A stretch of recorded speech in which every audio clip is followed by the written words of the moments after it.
High friend, ನಾನು ನಿಮ್ಮ ಪ್ರೀತಿಯ ಹೇಮ ಕನ್ನಡತಿ. ನನ್ನ ಯೂಟ್ಯೂಬ್ ಚಾನಲ್ಗೆ ಸ್ವಾಗತ. ಇವತ್ತು ನಾನು ಮಾಡ್ತಾಯಿದ್ದೀನಿ ತುಂಬಾ ರುಚಿಕರವಾದ ಕಡಲೆಬೇಳೆಯ ಚಟ್ನಿ ಪುಡಿ. ಬನ್ನಿ ಅದು ಹೇಗೆ ಮಾಡೋದು ನೋಡೋಣ. ತುಂಬಾ ಚೆನ್ನಾಗಿರುತ್ತೆ ಚಪಾತಿಗಾಗಲಿ ರೊಟ್ಟಿಗಾಗಲಿ. ನೋಡಿ, ನಾನು ಬಟ್ಲಷ್ಟು ಕಡಲೆಬೇಳೆ, ಕಡಲೆ ಬೀಜ, ಕೊಬ್ಬರಿ, ಉದ್ದಿನಕಾಳು, ಒಣಮೆಣಸಿನ್ಕಾಯಿ, ಕರಿಬೇವು, ಬೆಳ್ಳುಳ್ಳಿ, ಹುಣಸೆಹಣ್ಣು. ನೋಡಿ, ನಾನು ಬಾಣಲಿ ಕಾಯ್ಕಿದ್ದೀನಿ. ಈಗ ಕಡಲೆಬೇಳೆನ ಕೆಂಪಾಗೋ ತನಕ ಫ್ರೈ ಮಾಡ್ಕೊಳ್ಳೋಣ, ಚೆನ್ನಾಗೆ ಹುರ್ಕೊಳ್ಳೋಣ. ನೋಡಿ, ಈ ಥರ ಹುರ್ಕೊಂಡು ಮಾಡೋದ್ರಿಂದ ತುಂಬಾ ಟೇಸ್ಟ್ ಇರುತ್ತೆ ಕಡಲೆಬೇಳೆಯ ಚಟ್ನಿ ಪುಡಿ. ನೀವು ಟ್ರೈ ಮಾಡಿ ಹೇಗಿತ್ತು ಅಂತ ಕಮೆಂಟಲ್ಲಿ ತಿಳಿಸಿ. ನೋಡಿ, ಇಷ್ಟು ಕೆಂಪಾದರೆ ಸಾಕು. ನೋಡಿ, ಸಣ್ಣೂರಿಲೇ ಮಾಡ್ಕೋಬೇಕು. ನೋಡಿ, ಇಷ್ಟು ಕೆಂಪಾಗಿದೆ. ಈಗ ಕಡಲೆ ಬೀಜ ಹುರ್ಕೊಳ್ಳೋಣ ಬನ್ನಿ.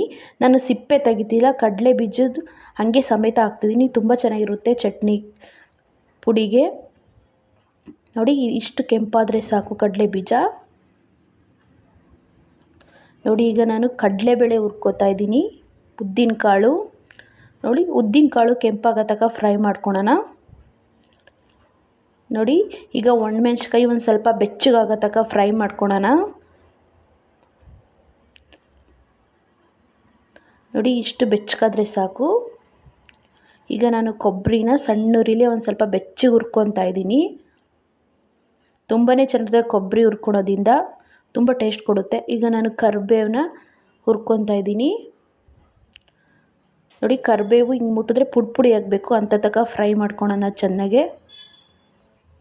ನೋಡಿ, ಈಗ ನಾನು ಕಡಲೆಬೇಳೆ, ಕಡಲೆ ಬೀಜ, ಉದ್ದಿನಕಾಳು, ಒಣಮೆಣಸಿನ್ಕಾಯಿ, ಕಾಯಿ, ಒಂದು ಸ್ವಲ್ಪ ಕಡಲೆಪಪ್ಪು, ನೋಡಿ ಬೆಳ್ಳುಳ್ಳಿ.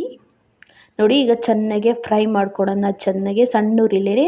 ಒಂದು ಸ್ವಲ್ಪ ಈ ಥರ ಬಿಸಿ ಮಾಡ್ಕೊಳ್ಳೋದ್ರಿಂದ ತುಂಬಾ ಚೆನ್ನಾಗಾಗುತ್ತೆ. ನೋಡಿ, ಒಂದು ಸ್ವಲ್ಪ ಅಷ್ಟು ಜೀರಿಗೆ. ನೋಡಿ, ಒಂದು ಸ್ಪೂನಷ್ಟು ಎಣ್ಣೆ ಹಾಕೋದ್ರಿಂದ ತುಂಬ ಟೇಸ್ಟ್ ಇರುತ್ತೆ. ನಾವು ಎಷ್ಟೇ ದಿನ ಮಡಗಿದ್ರೂ ಬೂಸ್ಟ್ ಬರೋದಾಗಲಿ ಏನೂ ಆಗೋದಿಲ್ಲ. ತುಂಬ ಚೆನ್ನಾಗಿರುತ್ತೆ ಚಟ್ನಿ ಪುಡಿ. ನೋಡಿ, ಇಷ್ಟಾದರೆ ಸಾಕು. ಈಗ ಬನ್ನಿ ಒಂದು ನಿಮಿಷ ಬಿಟ್ಬಿಡೋಣ ಆರ್ಕೊಳಕ್ಕೆ. ನೋಡಿ, ಇದು ಆರಿದೆ. ಎಷ್ಟು ಚೆನ್ನಾಗಾಗಿದೆ ಎಣ್ಣೆ ಹಾಕಿದ್ಮೇಲೆ, ನೀವೇ ನೋಡ್ತಾ ಇದ್ದೀರಲ್ಲ. ನೋಡಿ, ಈಗ ನಾನು ಒಂಚೂರು ತ್ಯಾವ ಇರಬಾರ್ದು ಮಿಕ್ಸಿಲಿ. ನೋಡಿ, ಈಗ ನಾನು ಮಿಕ್ಸಿಗೆ ಹಾಕ್ಕೊತಾ ಇದ್ದೀನಿ. ನೋಡಿ, ಹುಣಸೆಹಣ್ಣು, ರುಚಿಗೆ ತಕ್ಕಷ್ಟು ಉಪ್ಪು.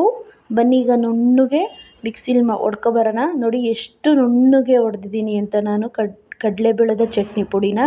ನೋಡಿ, ಎಷ್ಟು ಚೆನ್ನಾಗಾಗಿದೆ. ನೋಡಿ, ಒಂದು ಬಟ್ಲಿಗೆ ಹಾಕ್ಕೋತಾ ಇದ್ದೀನಿ ನಾನೀಗ. ನೋಡಿ, ಚಪಾತಿ ಜೊತೆ ರೊಟ್ಟಿ ಜೊತೆ ತುಂಬಾ ಚೆನ್ನಾಗಿರ್ತದೆ. ತುಪ್ಪ ಹಾಕಂತಿದ್ರೆ ಬಿಸಿ ರೈಸ್ ಜೊತೆ. ನೋಡಿ, ಎಷ್ಟು ಚೆನ್ನಾಗಾಗಿದೆ. ದಯವಿಟ್ಟು ಇಷ್ಟ ಆದಲ್ಲಿ ಲೈಕ್ ಮಾಡಿ, ಶೇರ್ ಮಾಡಿ, ಕಮೆಂಟ್ ಮಾಡಿ, ದಯವಿಟ್ಟು ಸಬ್ಸ್ಕ್ರೈಬ್ ಆಗಿ. ದಯವಿಟ್ಟು ಫುಲ್ಲು ವಿಡಿಯೋ ನೋಡಿ. ಇವತ್ತಿನ ವಿಡಿಯೋ ಇಲ್ಲೇ ಮುಗಿಸ್ತಾ ಇದ್ದೀನಿ. ಬಾಯ್. ದಯವಿಟ್ಟು ಒಂದು ಲೈಕ್ ಕೊಡೋದಂತೂ ಮರಿಬೇಡಿ. ದಯವಿಟ್ಟು ಯಾರಾದರೂ ಹೊಸಬ್ರು ನೋಡ್ತಿದ್ರೆ ದಯವಿಟ್ಟು ಸಬ್ಸ್ಕ್ರೈಬ್ ಆಗಿ.